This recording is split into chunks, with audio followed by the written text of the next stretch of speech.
Hi friends, welcome to my channel. Today I'm going to take you on a houseplants tour. Now the last time I did this was February of 2021 and I already had like 30 plants, I want to say. Since then we have said goodbye to some plants and I've acquired quite a number. And if you remember from the February video, I was also propagating. So I just wanted to give you an update on how some of my plants are doing and share some more tips that I've learned along the way. So the number one mistake that most beginners make is overwatering. So do yourself a favor and get yourself one of these moisture meter thingies. All you have to do is just stick this into the soil and these two prongs will detect how dry, moist, or wet your soil is. So if it's moist, you don't have to water it. If it's dry, then obviously water it. And then if it's too wet, just let it, just leave it be. Don't do anything with it. I've also learned how to bottom water. So that just means that you're setting your pot in a large bowl of water and allowing the water to kind of come up from the bottom instead of pouring from the top. Because sometimes when you pour from the top, you actually don't soak the entire pot. There might be some parts of the soil that are still dry. So I don't know if you can see in the background, but there's actually a pot right back there. I'll show you later. That's being bottom watered right now.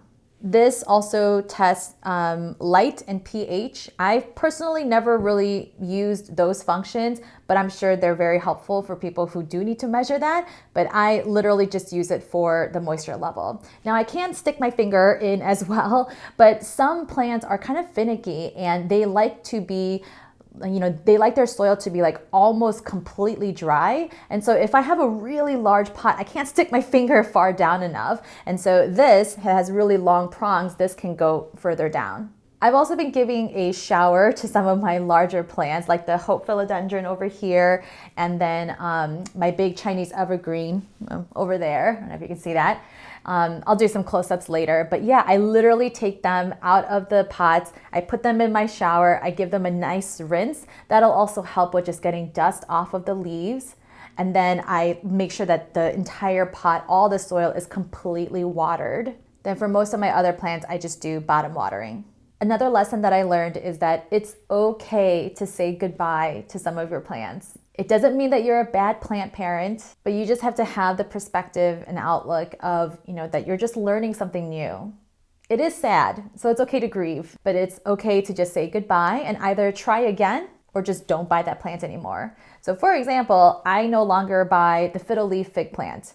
As beautiful and iconic and trendy as that plant is, I've tried twice and they've both died on me.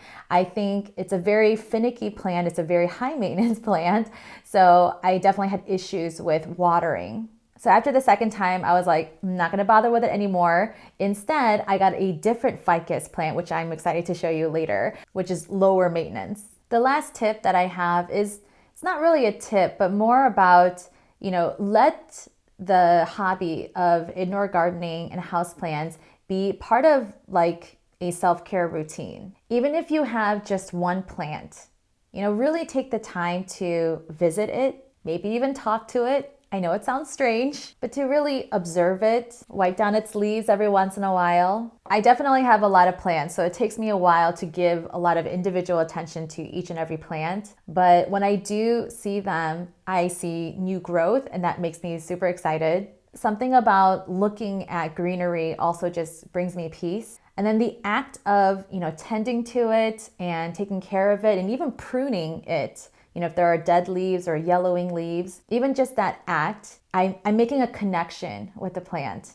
I don't know how to describe it, but I really enjoy that connection. I don't visit all of my plants every single day, but usually one of the first things that I do in the morning is just kind of do a quick check on all of my plants. I'm also looking for pests and those pesky spider mites. And then in the evening, when I go to, draw all my shades, close all my blinds, I do another quick check. I think indoor gardening can be really healing for your soul. It's very calming and it kind of gives you a sense of purpose because you're taking care of something. So I hope this video is, first of all, informational. Maybe there's a plant that you haven't seen before and that you want to try growing in your house. And second of all, I hope that it's inspirational. Maybe you're an artist watching this and you see a new plant that you want to paint or draw, or maybe you just need to bring some life into your home for a sense of calm and peace. Anyway, I hope you enjoy this video. Let's get started on the tour. All right, welcome everyone to my studio. As you'll recognize, that's the logo for most of my backgrounds and my videos. And this studio is where the majority of my houseplants are. So let's start all the way over here by this window. Now in my February video, I had much different plants up here. So now I have the spider plant right here, and that was actually split from its mother plant. So I'll show you that in a little bit. It's in the living room, but it's growing a baby, so I'm really excited. And then back there, I have just some cacti because it's over my computer setup and I don't want anything too high maintenance or anything that hangs too far because, you know, it's just gonna be hard to keep taken care of. And then over here I have my, bright light loving plants because this is a south facing window. So first I have this bird of paradise, very popular. I'm really excited for it to grow really huge. It's already, grown a couple inches or so. And this is the ficus plant that I was talking about. So it's related to the fiddle leaf fig plant, but it's called the ficus Audrey. And I was like, what? That's my name. That's so perfect. Some of these succulents, some of these might be new. That one was actually in my kitchen before.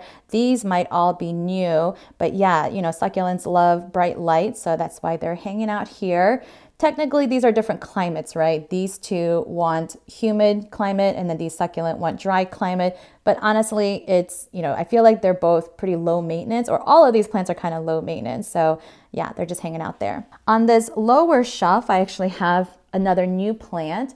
This is a pink tradescantia and it's really beautiful. I mean, just look at that color. Oh, so pretty. And yeah, this is also a bright light loving plant. So it's hanging out over here. This I've had before, Cianthurium. I did get a red leaf earlier, but it disappeared. Or maybe it turned green, I don't remember. But yeah, they're both doing really well. Okay, up here on this shelf, I have 3 plants. This one is new. This is the Monstera deliciosa.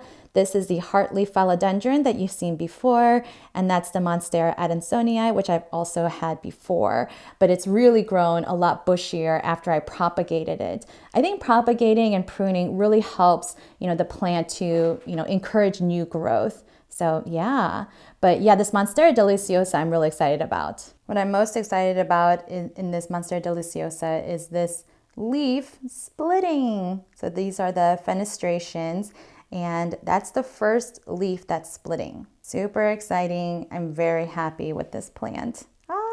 And then there's another leaf that's about to open. It's all curled up for now, but I'm not sure if it's going to split or anything. It's not really showing signs of that. It's a fast growing plant, so I can't wait. I forgot to mention I do have some air plants right here and there, and they're doing okay. I think I've lost maybe another 1 or 2 since the last time. Sad face. All right, down here is one of my favorite collections. A lot of these plants I've had from before, so you might recognize the Hope philodendron. This plant, I forgot what it's called again. Okay, so I decided to just set my camera on the floor on a tripod so I can show you some of the plants over here in this corner. So the first is this Hope philodendron that I propagated from that big mother plant, and it's actually doing pretty well. It's showing some new signs of growth, and yeah, I'm just glad that it's not dead. I'm sure it'll thrive a lot more if it was in a more humid environment and it was getting a lot more sun, but it's doing well. I'm happy it's alive. I actually had two of the ones that I potted, but I gave one away. So yeah, I'm already like sharing the love, and that's what I love most about, houseplants. All right, next I have the Monstera adansonii that I also propagated. This one is doing a lot better than this one for some reason, but again, I'm just happy that they're both alive. And yeah, it's showing new growth too, especially when you see, lighter colored leaves like this, right? That those are new growth. And I'm probably gonna give these away to some friends as well because they're actually doing pretty well.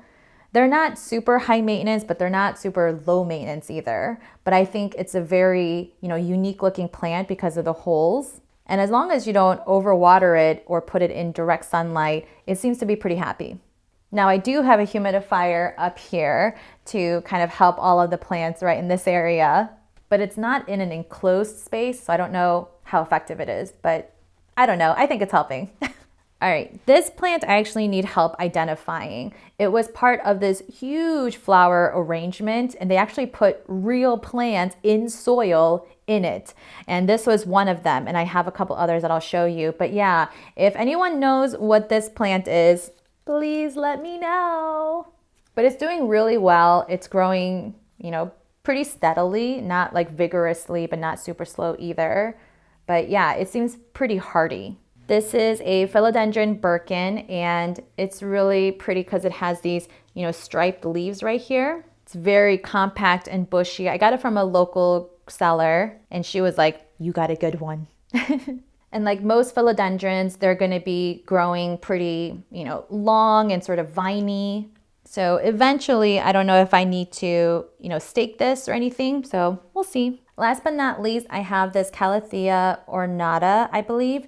And it's not doing so well. And I think it's because I'm using, tap water, hard tap water, and I probably should be using distilled water. B, it's probably not humid enough. I mean, it is right under the humidifier, but I don't know, maybe it needs more humidity. But I've already had to snip off several leaves and it's still curling up and kind of drying out at the edges. So any tips would be welcome. But yeah, it's just so pretty. I mean, just look at these pink lines. I mean, they look like they're like painted on or something, It's so pretty. This was from that same local seller. I would be so sad if this died. But I'm doing my best, doing what I can. But yeah.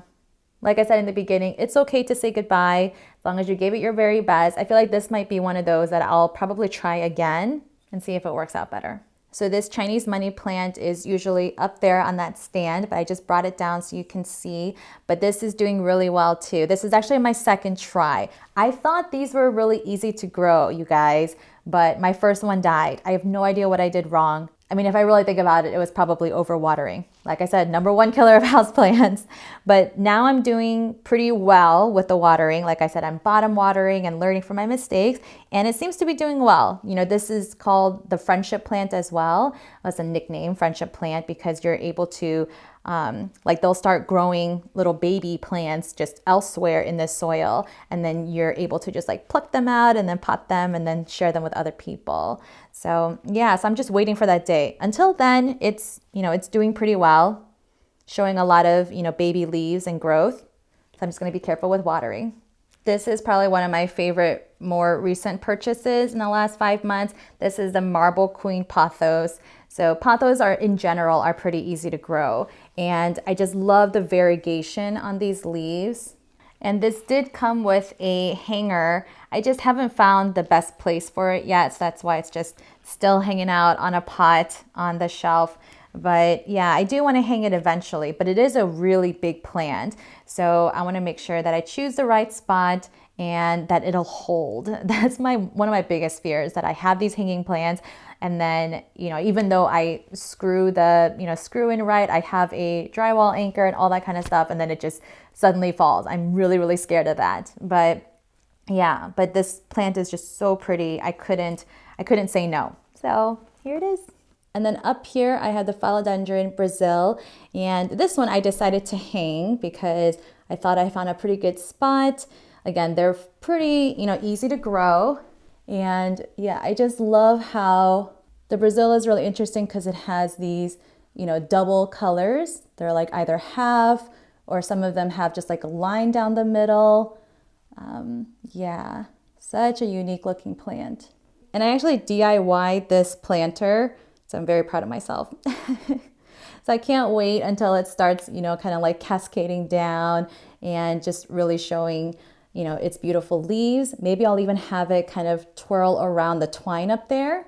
We'll see. All right, so like I explained, this is bottom watering. So you place it in a bowl of water, and this is the grower pot that it came in, and it has holes at the bottom, So yeah, you just let the water just kind of rise, up into the soil. And that way you're encouraging the roots to, go down towards the water. And that way you're able to have more healthy roots. And yeah, so this is the Calathea burl marks. And yeah, this is doing pretty well. I mean, there are some yellowing leaves and a couple of burn spots. But again, I think if you just use distilled water, give it some humidity, some, medium light, it does really well. All right, so over here, I just have a couple more plants. So in that pot, that's where this calathea is supposed to go. So that's where that would normally be, but it's still bottom watering, obviously. This is a croton plant, and it's showing new growth right there. I don't know if you can see that, but yeah, very exciting. I've seen these croton plants like in greenhouses and they're ginormous. So I don't know if mine will ever get there because it's not humid enough, but one can dream, right? Back here, this may or may not be a new plant from the last time, but this is a peacock calathea. And I just really like calatheas. Like this one's really interesting because at night, these leaves will actually fold up. And look at this underside. Like how beautiful is that? Like this color is just so beautiful. So yeah, so at nighttime, they'll actually fold up and then during the day, they'll fold back down. So yeah, it's so pretty. And then this is the Chinese evergreen that I've had before. And this is one of the plants that I actually take into my shower. And then I just wash away all the dust that's gathering on the leaves. And I, turn it every once in a while. So all the leaves will get as much light as possible. But yeah, it's probably grown since the last time. And yeah, it looks really nice. All right, so now we're in my bedroom, and my bedroom has changed a little bit since the last time too. I've actually added a couple new plants. So first of all, over here we have the peace lily. I don't have any flowers. This is the ZZ plant, which I actually am propagating a few of the leaves. So we'll see how that goes. Up there, I believe it's the Dieffenbachia. I'm not sure how to pronounce that, but I like the variegation in these leaves as well. But I put these plants here because they're, more tolerant of low light. And then obviously down here, I have the snake plant, which is very hardy. So yeah, I don't even know if it's growing. It might look exactly the same as it did back in February. But yeah, the snake plant and the ZZ plant are one of the easiest, hardiest plants to grow. So if you're a beginner and want to start your indoor plant journey, start with the ZZ plant. And then up here above my bed, this is one of the spider plants that I actually split. It looks a little bare, but that's okay. I like that the leaves are like, furling outward, and yeah, hopefully it'll slowly, like trail down or maybe even have babies. So we'll see, and it'll start to look fuller. Oh, and my cat has decided to join us. Aslan, say hi. So yes, that's a quick look at the plants in my bedroom. You can say bye to Aslan again. Aslan? Say hi. All right, so next we have these plants in my living room. Sorry, it's a little messy, but a lot of the plants up here are probably the same. The ones that are probably the newest are these propagation stations. I'll take them down a little bit and then show some more close-ups, but yeah, I really love these propagation stations. And these are the ZZ plants that I'm propagating right now. I don't know how well it's going, but it's going. And then this giant snake plant is also hanging in there. Kind of want to try propagating a snake plant too. So if you've done that, let me know in the comments. And over here I have some of the same plants that I had before. So this was the big spider plant that I had from earlier, and this is the one that I split. So it still looks really nice and bushy because there's, I think there's like 3 or 2, big plants that are in here. But yeah, I actually split it, and so hopefully it'll grow big and lush like it did before. And this one, I took a pup from like a while ago. So yeah, this is growing nice and lush too. And then it produced some more babies, and so they're sitting in water so it can start producing roots. And then these are some more of the propagation stations. And again, I'll show you some more close-ups in a little bit. And then this Majesty palm plant is doing pretty well. Sorry, excuse the mess in the corner. And then on this ledge, I actually propagated my calancho plant. It looked like it was dying. Seriously, it looked like it was dying. So I cut off a couple of the stems. I waited for it to grow some roots, and then I planted them. So we'll see how long it takes before it starts growing some flowers. But yeah. Okay, and then before I show you, these propagation stations, over here is in my kitchen, and I just have just a handful of stuff. Nothing really new, but I am propagating some more of the heartleaf philodendrons. So you can actually see the roots growing right there. Oh, Aslan wants to go outside? Yeah. But I'm really excited because this little cactus grew a little nubbin. So very excited. It took I don't know how many months. I want to say at least 6 months or so. But yeah, grew a little something. So that's exciting. This is a jade plant. I don't know if you remember from the February one. I was trying to propagate a jade plant from a leaf. And so this is the result of that. I did get rid of the big main leaves so that these plants can thrive. And then this is the jade plant that I propagated from the stems. And so they're doing pretty well too. This is just some romaine lettuce just growing. And then I propagated some more plants here. They're just sitting in soil. I just had these planters, and so I was like, might as well use them. So this is the heartleaf philodendron. Definitely lots of growth happening here. And then this one is actually the Dieffenbachia, the one that was in my bedroom. And this is really sad, but this is my super dead umbrella plant. And that's my cat, Aslan. But yeah, I was really sad about this. This plant was in my office, and yeah, it just wasn't doing so hot. Seriously, I don't know why. Every plant or every leaf that was coming out, it was just turning black and then just falling so easily. So I was just so confused, and I was like, I don't know what I'm supposed to do with this, It was really discouraging. As you can see, all the branches were just turning brown and black. So yeah, eventually I just kind of just gave up, and I was like, all right, it's time to say goodbye to this plant. I mean, this branch right here looks hopeful because it's still green, but like I said, the rest of the plant is just completely black and brown. So yeah, say bye-bye. Bye. All right, so I want to take some time to talk about this propagation set from Modern Botanical. They're based out of San Diego. And yeah, they make these beautiful wooden propagation sets. So it comes with this nice sturdy wooden frame. It comes with the glass, and then if you want, you can also get the plants from them as well. Now, if you already have a bunch of house plants and you're used to propagating, you don't have to get the plants, but it helps to have some plants to already start with. What's cool about this is that even though mine are kind of freestanding right now, you're actually supposed to put them on the walls. So if you have a giant empty wall that is in a room that gets a lot of sun, this is the perfect opportunity to put some plants on your wall.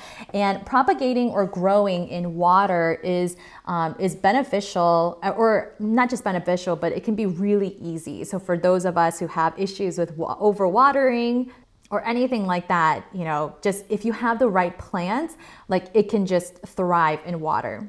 So this is a type of philodendron, I want to say. I'm not sure exactly what kind exactly, but it is variegated, so it's really pretty with these different leaves. But yeah, I mean, you can see the roots growing right here. Now, I didn't get the fertilizer from them, but it's okay if you have any liquid fertilizer at home. Just a couple drops in there will really help make it thrive. Now, I got the Coco Noir set. Coco Noir. I don't remember the exact set that I got, but it has one set that has 3, and then one that has 2, and then 3 single ones. So these frames are super sturdy. They're very heavy, and installing them is really easy. So they have these little holes in the back, and it comes with the little pins that you need to screw in the wall. And then it even gives you a little mounting guide. So in case you're confused, it actually tells you exactly how to do it. So you just place this on the wall where you want it to go. You put the nail, right in these little holes here. Then you just rip this paper off, and then you hang your frame. So easy. The only reason why I haven't done it yet is because I haven't committed to where I want to place them. And I also wanted to give a chance for the plants to kind of acclimate to my house. I don't know in what conditions they were grown in. Most likely they were grown in a greenhouse, and so they're used to high humidity, lots of light. And so yeah, I just wanted to give them a time to adjust to my house. And I'm glad I did, because one of the plants actually did die on me. I forgot which one it was, but that was kind of sad. It had some root rot, and it was just not taking to the water very well. And so one of the single ones that I have, remember that umbrella plant that's like totally dead? So I don't know if this propagation is gonna work, but I did snip off a couple leaves and some of those have already died. So this is the last one that's sort of hanging on. So I don't know, I feel like I see a little bit of maybe like a little root growing. I'm not sure, I might just be making that up. But yeah, I put that in the water to just see what happens. So yeah, so that's why mine aren't up on the wall yet, just because I haven't committed. But the plants that they gave me, they're beautiful. I already showed you this philodendron that has beautifully variegated leaves. It's already shot off 2 new leaves, so it's doing very well. Then I have another variegated philodendron here. Again, just beautiful leaves here. Yeah, and it's growing nice, healthy roots. And this leaf is new. And then in this double set, this is the anthurium. I do have a couple brown spots, only because I did put it in full sun accidentally. So that's why the brown spots are there. A lot of these, indoor houseplants, you actually don't ever want to put in direct sun. And I mean, a little bit is okay, especially for those that really like bright light, because most of these houseplants in the wild, they're growing like on the ground floor, or they're like vining around trees and stuff. And so they're not used to, being or receiving full direct sunlight, 8 hours a day. So you definitely, when you bring them into your own home, yeah, you want to be careful that it's not sitting in direct sunlight. So this one, yeah, unfortunately I did that. But there's a lot of new growth happening, so I'm not too worried. And if anything, I can just, snip those little parts off. But yeah, this one's showing a ton of roots, so it's doing really well. This, I want to say, is a Monstera deliciosa, I want to say, but I can't tell because it hasn't split off its leaves. But just the way that the leaves are shaped, and just how large it is, I'm like fairly confident, but I can't be sure until it shoots off some more growth. And yeah, but if you think it is, or if you know what plant this is exactly, please let me know. Let me know in the comments. This set is probably my favorite because it has all of the calatheas. So this is a Calathea zebrina, I believe, and it's already showing new growth. This is a curled up leaf that's going to be unfurling soon. This is another of the peacock Calathea that I have, in my office, but this is also growing a new leaf right here. And then this one, oh gosh, I forgot the name, but this is another Calathea. I just love how, just how beautiful this underside of the leaf is, but then the top side is just as beautiful. Yeah. And then this is a new leaf, and I believe there might be a new leaf coming in, yeah, down there. So yeah, the trick to, growing your plants exclusively in water is that you do want to make sure that you change out the water. I do it at least once a week. That might be a little bit excessive. And if it's against the wall, it might be harder for me to access them sometimes. But right now, because they're so accessible, I'm doing them once a week. And I'm also fertilizing it once a month. It's not a lot, it's just very lightly. And Calatheas, more than other plants, tend to be more selective in the type of water. So try not to use tap water, try to use distilled or filtered water. But yeah, this one I'm really excited to hopefully put on the wall soon, just because the leaves are just so beautiful. Let me just look at that. But I also just love how this philodendron is growing, And just because this plant is so healthy, I may cut off, 1 or 2 of the nodes just so I can propagate it some more. It's just such a healthy plant, and so I think it can withstand it. And then hopefully it'll grow a little bit more bushy. It'll probably shoot off more leaves like right here in the middle. Such a pretty plant, beautiful frames. I'm sure I'll do an update once I do put these on the wall, because as you can see behind me, that's above my couch in my living room, I have this huge wall that I don't know what to do with. I thought about putting up a gallery wall with, my paintings and things like that. I thought about putting up shelves so that I could put plants on it. But then when I got this set, I was like, you know what? This could work, but that wall is really huge. So I kind of want to either, get more of these frames so to fill it out a little bit more, or maybe I still do build shelves and then just use these to kind of like accent it, or put these just on the shelf. So I'm glad that it can be used either on the wall or it can just, sit on a stand and be just as pretty. So thank you again to Modern Botanical Shop. I worked with them to send them some artworks that they can use for their marketing purposes, and they sent me this beautiful set as a trade. So definitely check out their website, especially if you're one of those people who are like, I don't have a green thumb, I'm always overwatering my plants or killing them. Try growing them in water, and that way you'll never have that problem of overwatering. Welcome back. Thanks so much for joining me on this tour. I hope you had a lot of fun just seeing all the crazy houseplants that I have, and maybe you even saw one that you've never seen before. I'd love to hear in the comments, which plants you have, which is your favorite, what is something new that you learned, or a new tip that you want to try.